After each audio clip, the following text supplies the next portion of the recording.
Ito guys, oh, manood tayo kung paano gumawa ng black sticky rice. Ayan. Black sticky rice. Tapos yan, margarine. Or pwede rin yung butter.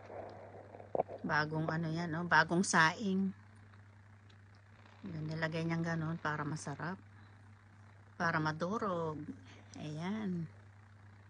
Parang ang sarap na niya, no? Nilagay niya sa parang kulambo yan, yung net. Ayan. Binasa niya ng konti para hindi dikit-dikit. Yan, steam na niya. Yan, malambot na yan. O, di ba ang lambot? Sarap. Yan, coconut powder. Coconut powder.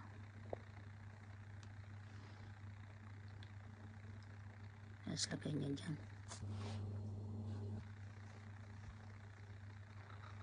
Parang biko, no? Yan ang konting cornstarch para dikit-dikit. Halo-halo. Pinorma-forma lang na gano'n. Hiwa-hiwa naman. Ayan, pinapakita na form siya. Oh.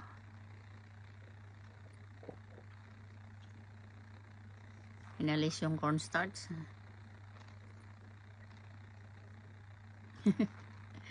Parang naglalaro lang. Oh, nilagay din doon lahat. Pinahalo-halo din. Tapos lagyan ulit ng coconut powder. Siguro wala siyang mabili na ano, asukal yan. Oh. Wala siyang mabili na liquid coconut. Ayan.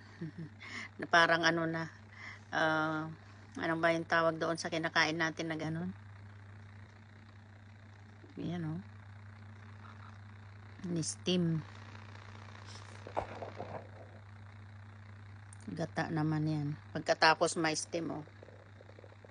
Steam ng konti pa para maluto. Ang gagawa naman siya ng corn, ng harina, tapos konting lasa, butter. Ayan, coconut powder ulit. Ayan, oh. Siguro wala siya makitang ano, liquid. Ayan, asukal, tubig.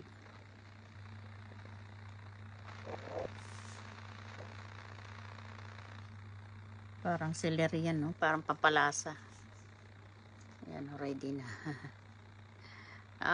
Gagawa siya ng parang kikiam. May pa ganyan ng kikiam, guys. Pang dessert. Ayan. Chicheria. Ayan na, luto na. Ayan na, oh. Sausaw mo sa ano, ketchup. O, ayan na yung ano, kinatan. Thank you for watching.